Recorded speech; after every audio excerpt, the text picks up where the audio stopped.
Hello बच्चों, आज हम लोग क्लास 9 का इकोनॉमिक्स पढ़ने वाले हैं और इकोनॉमिक्स में सेकंड चैप्टर है मानव संसाधन। इसके पहले हम लोगों ने चैप्टर 1 क्लियर कर चुके हैं, जिसमें हमारे चैप्टर का नाम था बिहार के गांव की कहानी। उसमें हम लोग उत्पादन किसे कहते हैं, उत्पादन के साधन क्या क्या होते हैं, है ना, और जितने भी उत्पादन के साधन थे उनके क्या क्या प्रयोग है, क्या क्या महत्व है, उनके बारे में हम लोग देखे थे।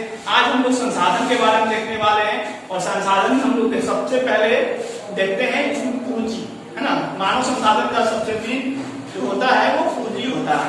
आगे देखते हैं हम लोग। तो मानव संसाधन, मानव एक नॉर्मली जनसंख्या है, किसी देश की जनसंख्या है ना, लेकिन मानव को संसाधन के रूप में कैसे प्रयोग करना है ना, मानव के संसाधन के रूप में कैसे प्रयोग करना है उसके बारे में देखना हमको इस चैप्टर में हम लोग देखने वाले हैं। तो चलिए, कहता है कि किसी देश की जनसंख्या के विकास में, है ना, किसी देश की जनसंख्या, तो मान लिया किसी भी देश की जनसंख्या बहुत ज्यादा है, ठीक है, तो सिर्फ नाम मात्र की जनसंख्या है और किसी काम की जनसंख्या नहीं है। वो जनसंख्या देश में गरीबी, बेकारी, है ना, अशिक्षा, ये सब को बढ़ा सकती है, लेकिन जब उसी जनसंख्या में उसके विकास के लिए धन का निवेश करते हैं, है ना, किसी जनसंख्या के विकास में धन का निवेश करते हैं, वो जनसंख्या जो होती है संसाधन का रूप ले लेती है, यानी मानव पूंजी का निर्माण करता है ना। किसी भी देश की जनसंख्या हो, चाहे वो भारत हो चाहे विश्व कोई भी देश हो, अगर किसी देश की जनसंख्या लगातार बढ़ रही है तो बढ़ना गलत नहीं है, बढ़ना ठीक है, लेकिन उस जनसंख्या का विकास करना आवश्यक है। यदि उसी जनसंख्या का विकास किया जाए तो वो जनसंख्या जो है मानव पूंजी का काम करेगी, है ना। वो मानव जो पहले सिर्फ मानव था वो क्या बन जाएगा, मानव संसाधन बन जाएगा, ठीक है। आगे देखते हैं हम लोग पूंजी। आखिर पूंजी, हमने इसके पिछले वाले चैप्टर में पूंजी के बारे में देखा था, पूंजी क्या होता है ना, पूंजी उत्पादन का कैसे एक महत्वपूर्ण साधन है ना। उसी में पूंजी दो तरह के पूंजी होते हैं, है ना। पहला पूंजी भौतिक पूंजी और दूसरा होता है मानव पूंजी। दो तरह के पूंजी होते हैं, भौतिक पूंजी और मानव पूंजी। तो बात आती है भौतिक पूंजी के बारे में।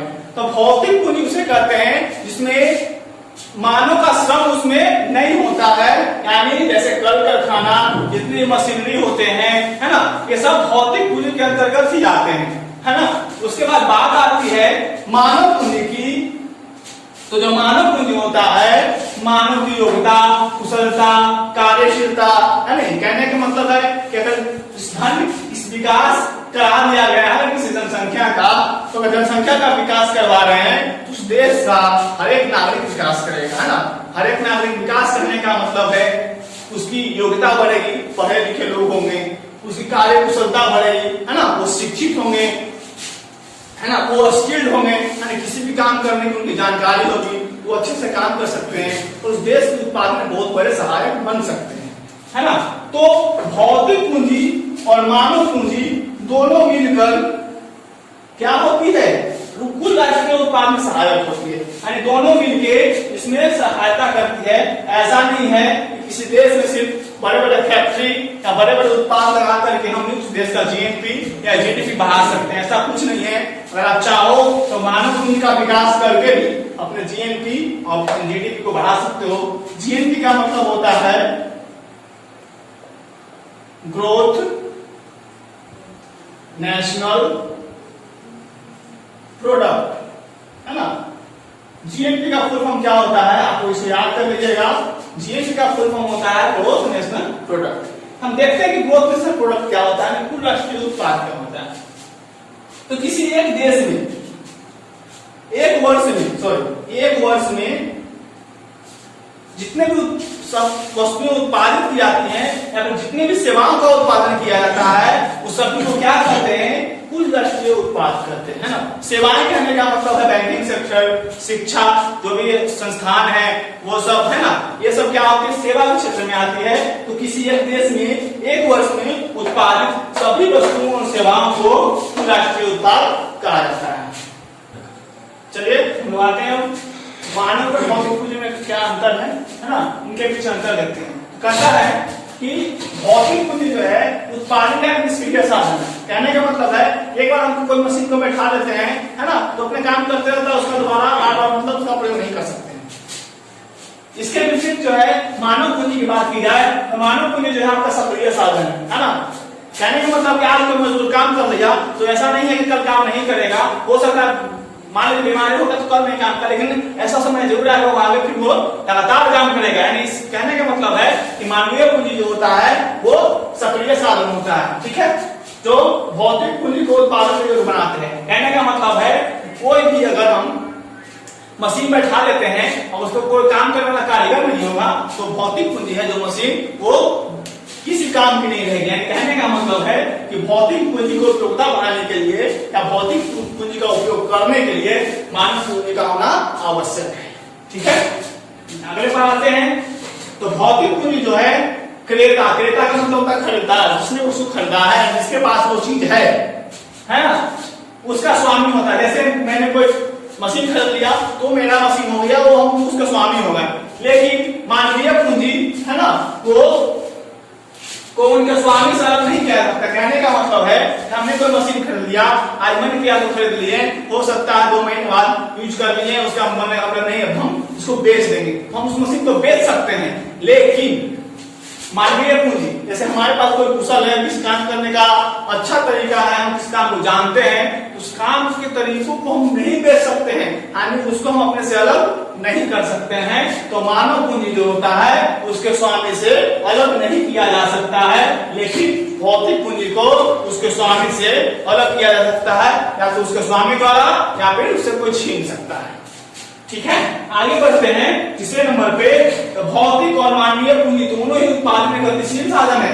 गतिशील करने का मतलब होता है कि बढ़ने वाले साधन, यहां से वहां गति कर सकते हैं। जैसे मान लिया जाए कि मैंने कोई परिवहन खरीदा, जैसे मैंने कोई बस ट्रक खरीद लिया है ना, तो ट्रक क्या है, एक भौतिक पूंजी है, इसका उनका प्रयोग किया जाता है मशीनरी के रूप में। लेकिन ऐसा नहीं कि ट्रक हम खरीद लिए अपने घर पर तो घर पर ही उसका यूज करेंगे, ऐसा नहीं है। उसमें क्या करेंगे, हम सामान ला कर कहीं भी उसको ले आ सकते हैं। यानी कहने का मतलब ये भी गतिशील साधन है। इसके साथ साथ मानवीय पूंजी, तो मानवीय पूंजी भी गतिशील साधन है। जैसे हम कोई भी काम सीखते हैं है ना, मेरे अंदर हमारे अंदर किसी काम करने की क्षमता है या कुशलता है, तो ऐसा नहीं है कि किसी एक स्थान पर ही रहकर उस काम को कर सकते हैं। हम किसी कहीं भी जाकर, आज हो सकता है इस कंपनी में काम कर रहे हैं है ना, कल दूसरे कंपनी में जाकर सब काम कर सकते हैं। इसीलिए क्या है, भौतिक पूंजी तो गतिशील है ही, साथ साथ मानव पूंजी के उत्पादन में गतिशील साधन है। लेकिन मानवीय पूंजी के समान भौतिक पूंजी की अपनी इच्छा नहीं होती।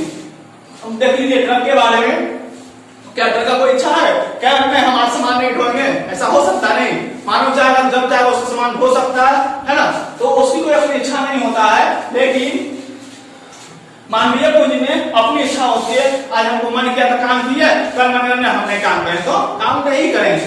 कहने का मतलब है इस स्थिति में क्या होता है, मानवीय पूंजी की अपेक्षा भौतिक पूंजी जो ज्यादा गतिशील होती है, यानी ज्यादा गतिशील होता है, इनमें कोई रुकता नहीं है कि मानव कभी कभी रुक सकता है। चलिए हम लोग आते हैं चौथे अंतर पे, है ना। तो कहता है कि भौतिक पूंजी उत्पादन का एक निर्जीव साधन है ना। कोई भौतिक पूंजी है वो निर्जीव साधन है, यानी कहने का मतलब है, निर्जीव कहने का मतलब है वो सजीव नहीं है, वो मर नहीं सकता है, वो सांस नहीं ले सकता है, चल फिर तो सकता है, ये निर्जीव साधन है, चल फिर तो सकता है, किसी माध्यम के द्वारा अपने से नहीं चल सकता है, लेकिन ये निर्जीव साधन है, इसकी बढ़ोतरी नहीं हो सकती है, ठीक है।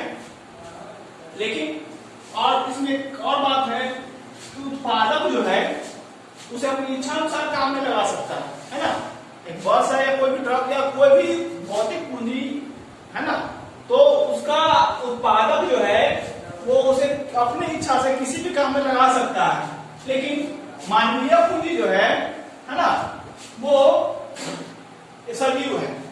क्या है, मानवीय पूंजी सजीव। मानवीय पूंजी कहने का मतलब है कि मानव भी एक तरह का पूंजी है, उसका जो स्किल होता है ना, उसकी जो गुण होता है वो सब क्या है, एक तरह का पूंजी है, पूंजी रूप में उसका प्रयोग किया जाता है, इसलिए उसको मानव पूंजी कहा गया है ना। तो ये मानवीय पूंजी जो है वो सजीव है और इसके कार्य पर मानवीय भावनाओं का प्रभाव पड़ता है। कहने का मतलब इतना ही है कि मानवीय भावनाओं का प्रभाव इसलिए पड़ता है कि मानव अपनी इच्छा अनुसार कोई काम करता है। मान लीजिए आज काम कर लिया, कल इच्छा नहीं हुआ तो कल काम नहीं कर सकता है। यानी कहने का मतलब है कि मानवीय पूंजी पर, है ना, मानव की भावनाओं का प्रभाव पड़ता है। ठीक है, आगे है पांचवा। तो पांचवा कहता है भौतिक पूंजी नाशवान होती है। भौतिक पूंजी क्या नाशवान होती है ना, जैसे कोई भी अगर खाद है, खाद बीज या फिर कोई भी रॉ मटेरियल है, कच्चे माल है, तो वो क्या नाशवान है। एक अगर उसका प्रयोग करने तो नाश होता है, उसके जैसे कोयला है, कोयला का एक बार प्रयोग कर तो जल के राख हो जाता है, उसका पुनः प्रयोग नहीं किया जा सकता है ना। उसी प्रकार भौतिक पूंजी क्या होती है, नाशवान, उसका नाश होता है और प्रयोग के कारण इसका हास करने का मतलब होता है क्षय, है ना। इसका प्रयोग करने पर क्या होता है, क्षय होता है, जिसकी बर्बादी होती है, नाश होता है इसका। लेकिन मानवीय पूंजी साथ ऐसा नहीं है ना। मानवीय पूंजी में उचित भोजन दिया जाए, रहने के लिए आवास दिया जाए, शिक्षा दिया जाए, प्रशिक्षण उसको ट्रेनिंग दिया जाए, इन सभी के बल पर मानवीय पूंजी को और उसकी कार्य क्षमता को बढ़ाया जा सकता है। इस प्रकार हमने देखा कि मानवीय पूंजी और भौतिक पूंजी क्या अंतर है ना। कहीं कहीं पर भौतिक पूंजी ज्यादा कारगर है, कहीं कहीं पर मानवीय पूंजी ज्यादा अच्छा है ना। तो अपने अपने जगह पर दोनों पूंजी सही है। चलिए आते हैं हम लोग इस टॉपिक पे, वो जनसंख्या। तो मानवीय संसाधन में जनसंख्या का एक महत्वपूर्ण रोल अदा होता है। जैसे देखिएगा किसी भी देश की जनसंख्या का अध्ययन होता है, उसका महत्व जो स्वयंसिद्ध कहने का मतलब है उस देश की जनगणना वो लोगों के द्वारा, सरकार के द्वारा खुद करवाई जाती है और खुद को प्रमाण दिया जाता है कि उस देश की जनसंख्या बढ़ रही है या घट रही है ना। तो किसी भी देश की जनसंख्या का अध्ययन उसका महत्व क्या होता है, स्वयं सिद्ध होता है, किसी दूसरे के द्वारा नहीं बल्कि अपने देशवासियों के द्वारा किया जाता है। दूसरी बात, देश की आर्थिक जीवन, है ना, देश का आर्थिक जीवन और उसका विकास, देश का आर्थिक जीवन और उसका विकास बहुत अंशों में जनसंख्या के आकार और रचना पर निर्भर होता है। कहने का मतलब है कि देश का आर्थिक जीवन, यानी कहने का मतलब है कि देश कितना संपन्न देश है उसकी जनसंख्या के आकार और रचना पर निर्भर करता है। जैसे किसी देश की अगर जनसंख्या बहुत ज्यादा है ना, और उस देश का संसाधन कम है, तो वो जब देश क्या होगा, आर्थिक रूप से कमजोर होगा और वहां के लोगों के प्रति व्यक्ति आय कम होगी, क्योंकि कम साधनों में अधिक लोगों का पोषण करना है तो उसमें कटौती होने लगती है। और अगर किसी देश में साधन अधिक है ना, और जनसंख्या उस साधन के मुकाबले बहुत ज्यादा कम है, तो उस स्थिति में भी क्या होता है, आर्थिक स्तर कमजोर होता है और प्रति व्यक्ति आय भी कम होती है। लेकिन क्यों होता है ऐसा, क्योंकि साधनों का भरपूर प्रयोग नहीं हो पाता है और जिसके कारण देश का विकास भी नहीं हो पाता है। लेकिन जिस देश में साधनों के अनुकूल जनसंख्या होती है ना, जिस देश में साधनों के अनुकूल जनसंख्या होती है, तो उसे क्या होता है, साधनों का समुचित उपयोग हो पाता है ना, और प्रति व्यक्ति आय वृद्धि होती है। कहने का मतलब है कि किसी देश में मान लिया जाए 10 टन चावल का उत्पादन हुआ और खाने वाले कितने हैं, मात्र 6 टन ही खपत हो रहा है, तो 4 टन कहाँ जा रहा है, बर्बाद हो रहा है ना। तो साधनों का समुचित प्रयोग न होने के कारण क्या होती है, प्रति व्यक्ति आय में कमी होती है ना। और अगर समुचित उपयोग होने लगेगा और साधनों को अनुकूल जनसंख्या किसी भी देश का होगा, तो साधनों के समुचित उपयोग होगा और प्रति व्यक्ति आय वृद्धि होगी। और ये जो किसी देश के साधनों के अनुकूल जनसंख्या जो होती है, इस प्रकार की जनसंख्या को हम आदर्श जनसंख्या कहा जाता है ना। साधनों के अनुकूल जनसंख्या होती है, उसको क्या कहते हैं हम लोग, आदर्श जनसंख्या कहते हैं। ठीक है। बात भारत की जाए तो भारत का जनसंख्या बहुत अधिक है और दिन प्रतिदिन ये बढ़ते जा रही है, ये रुकने का नाम नहीं ले रही है ना। और जनसंख्या रुक भी नहीं सकती है ना, लेकिन इसकी गति को कम किया जा सकता है, लेकिन ऐसा हो नहीं पा रहा है। और भारत की संख्या बहुत ज्यादा विशाल है और इसकी वृद्धि दर, यानी कहने का मतलब बढ़ने की जो क्षमता है, वो अपेक्षा, जितना हम अपेक्षा कर सकते हैं उससे काफी ज्यादा अधिक है, जिसके कारण आज भारत की जो स्थिति है वो जनसंख्या विस्फोट पर पहुंचने के कगार पर है। आने वाले दिनों में भारत में जनसंख्या विस्फोट होने वाला है। जैसे हम टेबल के अनुसार देख सकते हैं, 1970 की जनगणना के अनुसार हमारी जो जनसंख्या थी लगभग 54.82 करोड़ था। ठीक है, ये करोड़ है ना। और 1981 में बढ़कर कितना हो गया, 68.33 करोड़ हो गया। उसके बाद 91 में, और एक बात और, हमारे देश में जनगणना होती है प्रत्येक 10 वर्षों में की जाती है, इसलिए डाटा हर एक 10 वर्षों के अंतराल पर है। 71 है, 81 है, उसके बाद 91 है। 91 में देखिएगा 84.64 करोड़ हुआ था, 2001 की बात की जाए 10 साल बाद तो वो कहां पहुंच गया 102.87 करोड़ पहुंच गया। उसका 2011 में 121.05 करोड़। और आज की बात की जाए तो आज की जनसंख्या लगभग 130 करोड़ के आसपास पहुंची हुई है और ये संख्या धीरे धीरे बढ़ती जा रही है, घट नहीं रही है। ये डाटा एक्यूरेट डाटा नहीं है, अनुमानता डाटा है क्योंकि अब जनगणना हुई नहीं है ना, जनगणना शुरू होने वाली है तो ये डाटा भी अनुमानता डाटा है, ठीक है। 130 करोड़ जनसंख्या लगभग अभी इंडिया में है ना। तो आप ये भी देख सकते हैं दशक में परिवर्तन, हर एक 10 साल में कितना का परिवर्तन होना देखना है। 13.5 करोड़ इधर है 16.31 करोड़। लगभग कहने का मतलब है कि हर 10 सालों में जनसंख्या जो है 13 करोड़ 14 करोड़ 15 करोड़ इस अनुमान से हर एक 10 साल में बढ़ती चली जा रही है। और अगर वृद्धि परसेंट की बात की जाए देखिएगा 1971 से 81 बीच में 2.20% का वृद्धि हुआ। 81 से 91 के बीच 2.14 का है ना, 91 से 2001 तक 1.95% और 11 में घुटने वालों का 6% हो गया है। और अगले डाटा अभी 2021 का डाटा नहीं आया है क्योंकि जनगणना शुरू नहीं हुई है और जनगणना हुई नहीं है। जब ये हो जाएगा तो इसका डाटा आ जाएगा और जनसंख्या पता चल जाएगा और हमें दशकीय वृद्धि और परसेंटेज हमें मालूम चल जाएगी। हम लोग आते हैं मानवीय पूंजी निर्माण, मानव पूंजी का निर्माण कैसे किया जाता है ना।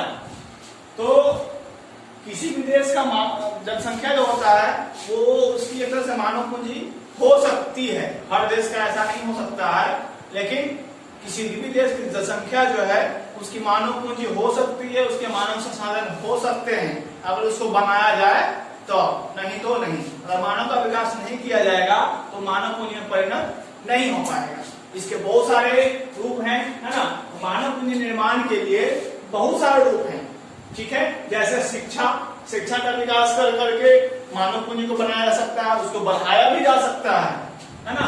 स्वास्थ्य का विकास कर करके है ना, स्वास्थ्य सेवाओं में सुधार करके लोगों की उत्पादन क्षमता को बढ़ाया जा सकता है। आवास है ना, जो अच्छे से रहेंगे है ना तो इससे भी क्या होगा, स्वस्थ रहेंगे और क्या होगा, अस्थायी होंगे और इसे भी उत्पादन विकास किया जा सकता है। जैसे देखते हैं हम लोग शिक्षा के अंतर्गत जो है सामान्य और तकनीकी शिक्षा, दो तरह की शिक्षाओं को सम्मिलित किया गया है ना। अब तक हम लोगों ने सिर्फ नॉर्मली सामान्य शिक्षा पर पढ़ते थे, जैसे हम लोग 1 to 10, 11, 12 सब आगे पढ़ते थे। ये सब क्या है, एक सामान्य शिक्षा है जो हम लोग ग्रहण करते हैं है ना। लेकिन एक तकनीकी शिक्षा भी आती है जो तकनीकों का ज्ञान करवाती है, नए नए तकनीकों के बारे में बताती है, उसका प्रयोग कैसे करना है, उसे उत्पाद में कैसे बनाना है। तो ये सब क्या होता है, ये तकनीकी शिक्षा के अंतर्गत आते हैं, जिसको हम लोग स्किल भी कहते हैं है ना, कुशलता है ना। किसी काम पर हमें कितनी कुशलता है, हम उस काम को करने के बाद कितना जानकारी हमें उस मशीन को कैसे चलाना है ना। तो सब क्या है, तकनीकी शिक्षा के अंदर आता है। जैसे हम कंप्यूटर सीखते हैं है ना, कंप्यूटर चलाना, कंप्यूटर पर काम करना, तो ये सब क्या है, सब तकनीकी शिक्षा के अंतर्गत आता है। तो सामान्य शिक्षा और तकनीकी शिक्षा दोनों को शिक्षा के विकास के अंतर्गत शामिल किया गया है। जहां क्या होता है, सामान्य शिक्षा से मानव का बौद्धिक विकास होता है। जैसे हम लोग पढ़ते हैं लिखते हैं है ना, शिक्षा प्राप्त करते हैं तो हमारे बौद्धिक यानी बुद्धि का विकास होता है ना, और विवेक का विकास होता है। उसी प्रकार तकनीकी शिक्षा से हमें हमारी उत्पादन क्षमता को बढ़ाई जा सकती है ना। जैसे हम कोई मशीन चलाने जा रहे हैं, हमको उस मशीन चलाने की जानकारी हमें नहीं है, लेकिन अगर उसको हम सीख लेंगे, तकनीकी शिक्षा में प्राप्त होगी है ना, मशीन को चलाना सीख लेंगे, किस ढंग से चलाना है, तो क्या होगा, सामान की बर्बादी कम होगी है ना, और उत्पादन ही अधिक हो जाएगा क्योंकि उनको पता है कि कैसे मशीन का यूज करना है। तकनीकी शिक्षा का विकास करके हम अपनी उत्पादन क्षमता को बढ़ाया जा सकता है ना। उसके बाद स्वास्थ्य, हमने शिक्षा में बात कर लिया, स्वास्थ्य और हमारा आवास भी था। स्वास्थ्य सेवाओं, तो स्वास्थ्य सेवा में सुधार करके भी है ना, उसे मानव की शारीरिक क्षमता, कोई आदमी अगर स्वस्थ रहेगा तो ज्यादा अधिक काम करेगा और कोई आदमी स्वस्थ बीमार है तो काम करने में असमर्थ होगा है ना। इसीलिए स्वास्थ्य सेवाओं का भी सुधार करना बहुत ही जरूरी है, जिससे क्या होता है, शारीरिक क्षमता का प्रत्यक्ष रूप से विकास होता है और उसमें वृद्धि होती है। जैसे हम स्वस्थ रहेंगे है ना तो अधिक काम करेंगे, अधिक देर तक काम कर सकते हैं अपनी इच्छा अनुसार। अगर हम स्वस्थ नहीं रहेंगे, बीमार रहेंगे तो हम काम करने की इच्छा नहीं होगी, तो हम काम नहीं करेंगे, इससे क्या होगा, उत्पादन घटेगा है ना। इसीलिए स्वास्थ्य सेवाओं में सुधार होने से क्या होता है, शारीरिक क्षमता में प्रत्यक्ष रूप से वृद्धि होती है। प्रत्यक्ष का नाम तो हम साफ साफ दिखाए तो उसको प्रत्यक्ष करते हैं, है ना। तो इसलिए सब उसके बाद शिक्षित और स्वस्थ व्यक्तियों, तो कहने का मतलब है अगर कोई आदमी शिक्षित है, पढ़ा लिखा आदमी है, उसको तकनीकी शिक्षा, यहाँ शिक्षित का मतलब है सिर्फ पढ़ा लिखा आदमी ही नहीं, जो सामान्य शिक्षा ग्रहण किया है वही सिर्फ यहाँ पर शिक्षित नहीं है। शिक्षित वो आदमी भी है जिसने तकनीकी शिक्षा का विज्ञान ले रखा है, उसके तकनीकी शिक्षा ज्ञान अच्छे ढंग से पता है, तो वो भी शिक्षित वर्ग के अंतर्गत आ सकता है। और शिक्षित और स्वस्थ व्यक्तियों की उत्पादन अधिक होती है ना। जो शिक्षित होते हैं, है ना, स्वस्थ होते हैं, वैसे व्यक्तियों की उत्पादकता अधिक होती है, उत्पादन क्षमता अधिक होती है। जितना ज्यादा उत्पादन करेंगे उतना ज्यादा पैसे कमाएंगे, जिसके कारण उनकी आय में अपेक्षाकृत अधिक वृद्धि होती है। प्रति व्यक्ति आय वृद्धि होती है, आय आम आदमी के अलावे, मतलब आम आदमी के मुकाबले क्या होता है, ज्यादा अधिक होता है।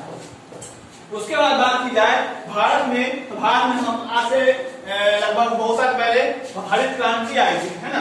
उसके आगमन होने से क्या हुआ था, नए नए तकनीक का नए नए बीज आए थे हमारे देश में, है ना। तो उन सबका उत्पादन करने के लिए, उनका यूज करने के लिए सभी को शिक्षित किया गया, उसके बारे में बताया गया, किसानों को बताया गया कैसे इस बीज का प्रयोग करना है, कैसे उसमें खाद डालना है ना। इससे क्या हुआ, शिक्षा का विकास हो गया, है ना। अनुसंधान लगाए गए रिसर्च करने के लिए, किस फसल के लिए किस खाद की आवश्यकता है, कितना आवश्यकता है, मिट्टी की जांच के लिए जैसा बनाया गया, तो अनुसंधान का विकास हो गया। और उसी दौरान खेती में जो पुराने पद्धतियों का इस्तेमाल किया जाता था, उसमें परिवर्तन लाने के लिए नई नई तकनीकों का भी विकास किया गया, जिससे क्या हो गया, हमारे देश की उत्पादन क्षमता काफी बढ़ गई, कम क्षेत्र में भी अधिक उत्पादन होने लगा। ठीक है, अब बात आते हैं विकास में। तो मानव संसाधन का विकास में भी बहुत बड़ी भूमिका रही है और आज भी है।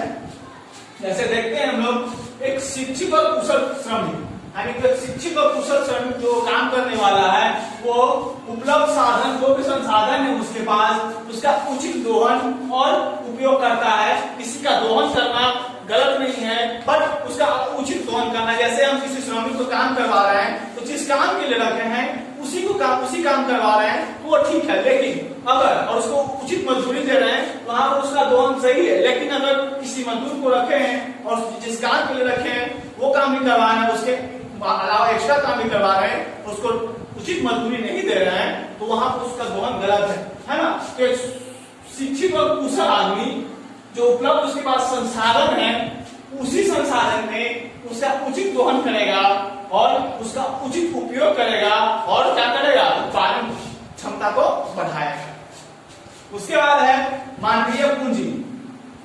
मानवीय पूंजी निर्माण से क्या होता है, समाज को अप्रत्यक्ष लाभ होता है। जैसे कहने का मतलब है, अगर समाज के लोग शिक्षित होंगे, है ना, कुशल होंगे, तो काम अधिक करेंगे और लाभ किसको होगा, एक आदमी को ही लाभ होगा। लेकिन उस एक आदमी से अगर समाज में हर एक व्यक्ति पढ़ा लिखा होगा, हर एक जो मानव है पूंजी की तरह काम करेगा, तो वो दिखेगा तो नहीं कि समाज में लाभ हो रहा है, बट वो अप्रत्यक्ष रूप से समाज क्या होगा, संपन्न हो जाएगा। हर आदमी संपन्न रहेगा, इसलिए अप्रत्यक्ष रूप से समाज को भी लाभ प्राप्त होगा। उसके बाद है उत्पादन और राष्ट्रीय आय में वृद्धि। क्या होगा, अगर कहने का मतलब है मानवीय पूंजी निर्माण किया जाए तो क्या हो सकता है, उत्पादन और राष्ट्रीय आय में वृद्धि होगा।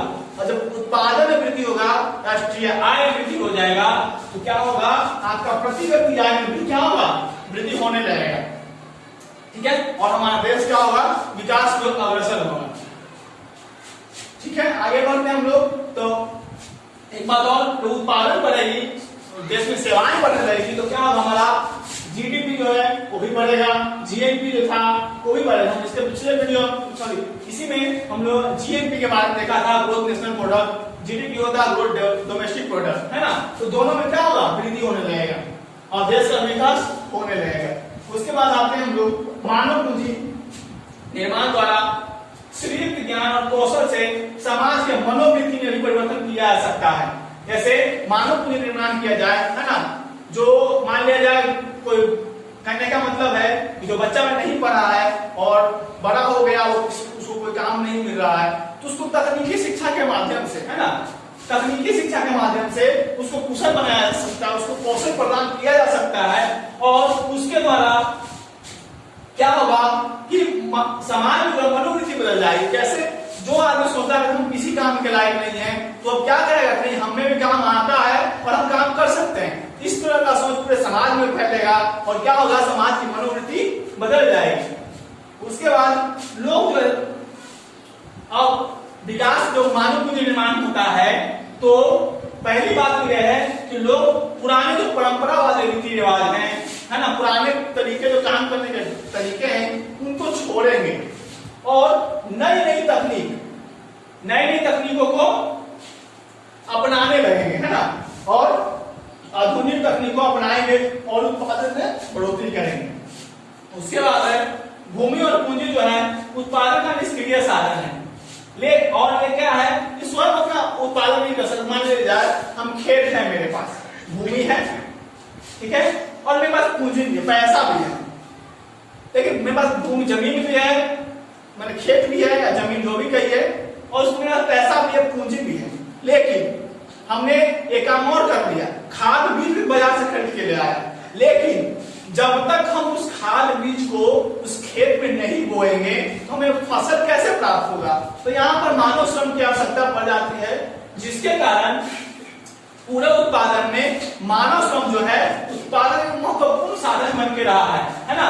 भूमि और पूंजी निष्क्रिय है, वो सक्रियता से भाग नहीं लेती है ना, और मानव श्रम जो है वो सक्रिय साधन है। इसीलिए मानव श्रम को या फिर मानव पूंजी निर्माण को, मानव संसाधन को उत्पादन का सर्वश्रेष्ठ साधन कहा गया है। ठीक है, आज के लिए इतना ही। हमने वीडियो में आज देखा मानव पूंजी निर्माण विकास में इसकी भूमिका क्या होती है ना। ठीक है, तो आज के लिए इतना ही, फिर मिलेंगे अगले वीडियो में आगे कुछ टॉपिक के साथ। तब तक के लिए धन्यवाद, जय हिंद।